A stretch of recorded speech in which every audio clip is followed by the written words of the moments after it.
You know, it is kind of funny. When politicians and the media talk about Russia and Vladimir Putin, they often use the word oligarchy.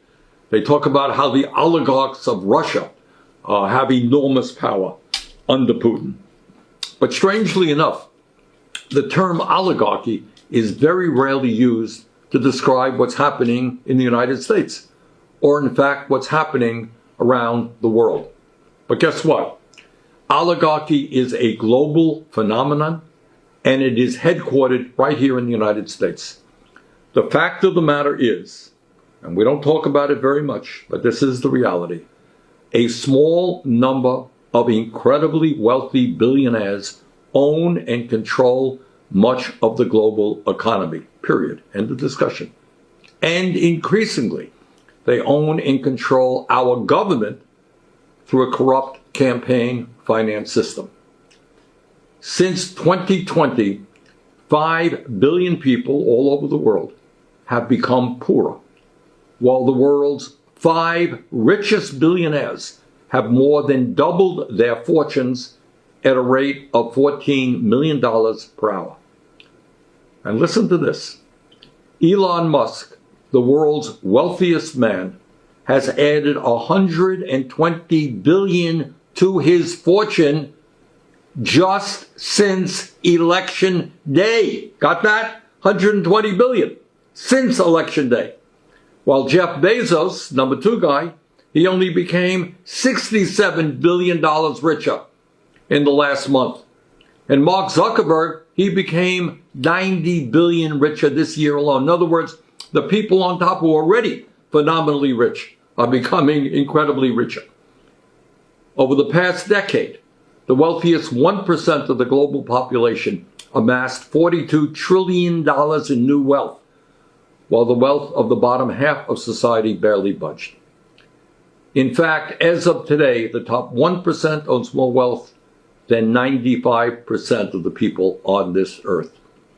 Outrageously, the wealthiest people in the world are stashing up to $32 trillion in offshore tax havens like the Cayman Islands in order to avoid paying their fair share of taxes to governments all over the world. In other words, governments are underfunded, and these people stash trillions in tax havens. Meanwhile, the uber rich do spend money to protect their incredible wealth. They do it by buying influence, and increasingly by buying our elections. Billionaires in the United States are 0.0005% of the population. That ain't a lot of people. Yet they accounted for 18% of 2024 electoral spending. Tiny number of people spending huge amounts of money to buy elections. Just 150 billionaire families spent nearly $2 billion to buy our recent elections. Elon Musk alone spent at least $277 million to back Donald Trump. How's that? One guy, $277 million. And we saw the results of that investment working pretty good for him. The major defense contractors spent over $38 million this election cycle. And you know what? They're going to have $1 trillion military budget with enormous amounts of waste and fraud in it.